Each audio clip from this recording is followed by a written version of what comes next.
یہاں پر نبی علیہ السلام نے فرمایا ہے کہ میری امت کی تباہی چند بیوقوف لڑکوں کی حکومت کی وجہ سے ہوگی.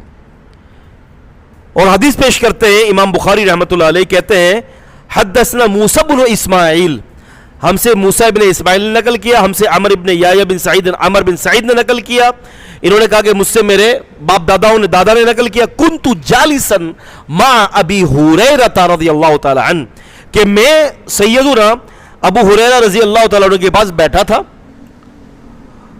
اور ابو ہریرہ نے فرمایا کہ سمعت الصادق والمصدوق، صادق اور مصدوق نبی پاک صلی اللہ علیہ وسلم سے میں نے فرماتے ہوئے سنا.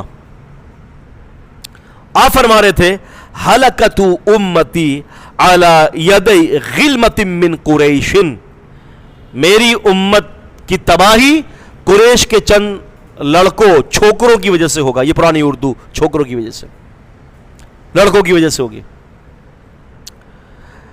اب یہاں پر رسول اللہ صلی اللہ علیہ وسلم نے کچھ لوگوں کی وضاحت کی تھی کہ کچھ لڑکوں کی وجہ سے جو ہے امت کی تباہی ہوگی،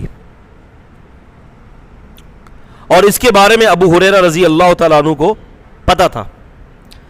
مروان نے فوراً کہا کہ لعنت اللہ علیہم، کہ امت کی تباہی جن لڑکوں کی وجہ سے ہوگی ان پر اللہ لعنت کرے. ابو ہریرہ نے فرمایا کہ اگر میں ان کے خاندان سمیت ان کا نام بتانا چاہوں تو ان کی نشاندہی کر سکتا ہوں. کہتے ہیں کہ لو شئت ان اقول بنی فلان و بنی فلان لفعلت، تو میں اگر ان کا نام بتانا چاہوں تو میں ان کا نام بتا سکتا ہوں. وہ کون تھے، وہ کون لڑکے تھے، کنہوں نے جو ہے وہ امت کو نقصان پہنچایا.